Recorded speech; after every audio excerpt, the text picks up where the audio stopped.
Olá, eu sou o professor Diogo Comba, o Diogão da redação de Português e Literatura também.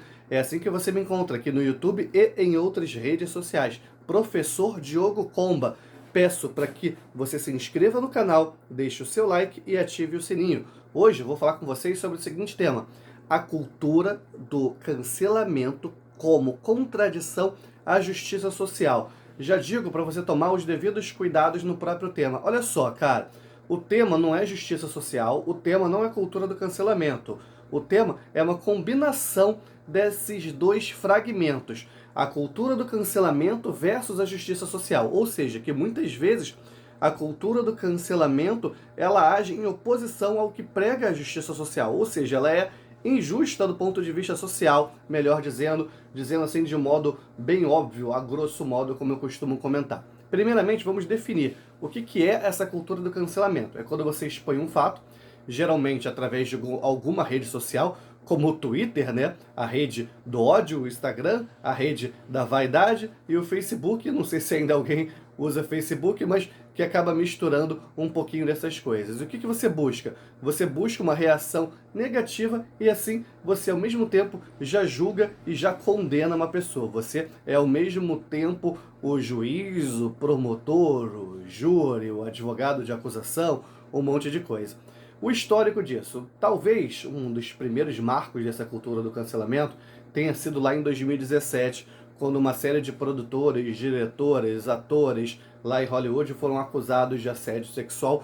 Muitas dessas pessoas nem conseguiram mais novos trabalhos, algumas dessas pessoas chegaram a ser punidas legalmente. E geralmente onde isso ocorre? Isso ocorre muito no Twitter, como já comentei, onde casos de assédio, de violência, de machismo, de sexismo, de racismo são explanados, são espalhados. Isso já aconteceu aqui no Rio de Janeiro alguns anos atrás, quando um grupo de alunas acusou um determinado número de professores de um curso pré-vestibular de assédio, por exemplo, certo? De assédio, de machismo e outras questões, certo? Aí você pensa o seguinte, cara, o caso do ator, da atriz, do produtor, produtora, diretor, diretora de Hollywood, são pessoas que já têm uma carreira, já têm uma vida formada, vão ter muitas outras pessoas que hoje as defendam também, vão ter inúmeros meios para se defender. Mas imagina uma pessoa que não goza, que não tem tanto esse prestígio social e muitas vezes uma determinada reserva financeira para se defender. São certas acusações que podem acabar com a vida dessa pessoa. E a gente precisa imaginar o seguinte também: cultura do cancelamento em 2017. E antes? E as pessoas que cometiam também esses crimes, que tinham declarações tão polêmicas, acabavam infelizmente passando desapercebidas? Não, não passavam desapercebidas, mas não tinham, digamos assim, esse devido número de acusações, não tinham a sua imagem manchada, correto? O vídeo é raiz, então não tem edição, vai com tosse, vai com tudo mesmo. Aí, você tem que lembrar o seguinte: entretanto, não é necessário cometer um crime para que você seja cancelado.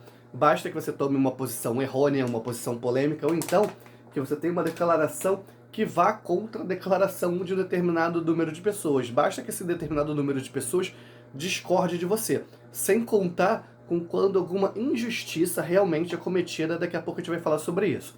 E nos últimos 2 ou 3 anos aí, devido à pandemia, a gente viu essa cultura do cancelamento ganhar, digamos assim, novas características, novas configurações. A gente observou isso quando dois digitais influencers, como Gabriela Pugliese e Carlinhos Maia, fizeram festas de arromba, como diria a minha avó, no meio da pandemia, podendo contaminar inúmeras outras pessoas, né? Pessoas que podiam pagar por um tratamento e pessoas que muitas vezes iam ter que ficar mofando em fila de hospital e enfrentar as consequências disso.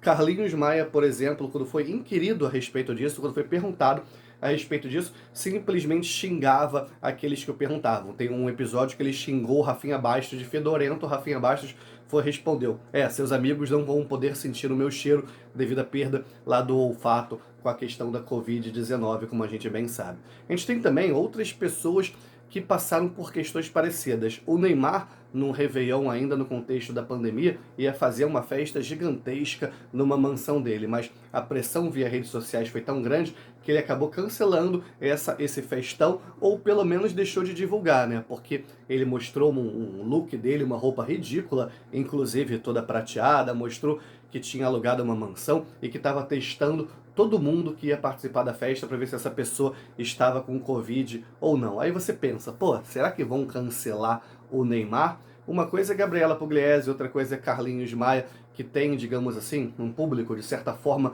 nichado, um público predominantemente brasileiro, jovem, que frequenta redes sociais, que tem interesse pela área deles de atuação, que eu não sei bem. Mas imagina o Neymar, uma figura gigantesca. Mesmo um determinado número de pessoas tentando cancelá-lo, ele vai ter uma infinidade de pessoas que o defendem. Tal qual o Silvio Santos. Silvio Santos já foi acusado de machismo, de fazer piada com questão sexual com crianças, de racismo e afins. Mas olha só isso, o público do Silvio Santos não é um público que costuma frequentar rede social, certo? Silvio Santos já está na estrada aí o quê? Uns 60, 70 anos. Será que mesmo um grupo grande tentando cancelá-lo, tentando julgá-lo e condená-lo nas redes sociais vai surtir algum efeito? A gente lembra dessa questão de festa e uma figura bastante forte. A gente lembra o caso Boris Johnson, primeiro-ministro lá da Inglaterra, que fez algumas pequenas comemorações durante a pandemia. Já tem uma outra primeira-ministra no lugar dele, mas ele quase perdeu o cargo devido a isso. Continuando aqui, ó, outras pessoas que também correram risco ou então foram canceladas. Carol Conká, devido à participação dela no Big Brother Brasil. Muzi e Cariani, dois influencers do ramo fitness que recentemente entrevistaram o presidente do Brasil, Jair Bolsonaro, em seu podcast e contaram com uma reação muito negativa de seu público, perdendo milhares de seguidores. E qual foi a resposta deles a isso? Mantiveram lá os vídeos com o Bolsonaro, falaram que ficaram muito felizes porque o Bolsonaro gostou de saber o quanto o ramo fitness faz bem para a saúde das pessoas e agora estão correndo atrás do Lula. Mas por quê? Eles estão querendo recuperar seguidores, na verdade, não é isso? Enfim, a gente também poderia falar de Luísa Sonza, que foi atacada via redes sociais por fãs do seu ex-namorado Whindersson Nunes, assim que ela engatou o namoro com o Vitão, sei lá o que, tá vendo? Como a cultura do cancelamento varia bastante, desde praticamente uma violência psicológica, que muita gente disse que Carol Conká teria cometido lá no Big Brother Brasil, até divergências eleitorais como as do Muzi e do Cariani, e até quando um determinado artista tem um verdadeiro secto de seguidores nas redes sociais e acaba atacando outros artistas. A gente já viu isso em vários momentos. Mas, como a gente já comentou, a gente tem que tomar muito cuidado para que isso não descambe para violência. No Rio de Janeiro, quase 10 anos atrás, a gente teve alguns casos de justiçamento social. Um deles ganhou bastante repercussão, que foi um jovem acusado de cometer uma série de assaltos no bairro da cidade, que foi amarrado num poste. Isso aí está totalmente errado, a gente sabe muito bem disso. Esse jovem deveria ter sido julgado, apreendido, seja lá o que manda a justiça. Por falar em justiça, a gente também teve casos de pessoas que foram confundidas com criminosos e foram espancadas até a morte, certo? Tá vendo aí mais outro viés, mais outro lado dessa cultura do cancelamento, nem cultura do cancelamento, né? Mas desses casos de justiçamento social que acabam descambando para violência. A gente tem um exemplo disso, né? Lógico que é um exemplo exagerado, um exemplo utilizado como produto da cultura pop, lá no seriado Black Mirror, em Odiados pela Nação. Você poderia até usar esse episódio como parte da sua contextualização no seu primeiro parágrafo. O que acontece nesse episódio? As pessoas conseguem decidir quem é que vai morrer sendo picado por abelhas assassinas pelo Twitter, né? Fica parecendo uma coisa meio Death Note, né? O nome de quem você escreveria no caderninho do Death Note. Tem também um documentário brasileiro muito legal disponível na Globoplay chamado Vou Te Cancelei. Ou seja, né, a questão do cancelamento é tão rápida que você mal consegue completar a frase. Diante disso, vem a proposta de intervenção. Quem é que deve agir? Você pode pensar no Ministério da Justiça, no Ministério das Telecomunicações, no Poder Legislativo, que poderiam atuar fazendo o quê? Regulando as redes sociais. O que a mídia poderia fazer? Discussão mais ampla, uma mídia socialmente engajada poderia fazer uma discussão mais ampla em diversos programas sobre essa questão. O que a sociedade pode fazer? Isso que a gente está fazendo aqui agora, no YouTube, por exemplo. discutindo a questão, te dando mais conhecimento sobre o caso para que você não seja um cancelador ou uma canceladora também. Objetivando qual o cenário? Objetivando o cenário que as pessoas tenham, na verdade, um julgamento justo. Será? Se acaso elas precisem ser canceladas, que sejam, entre aspas, canceladas pelas vias legais.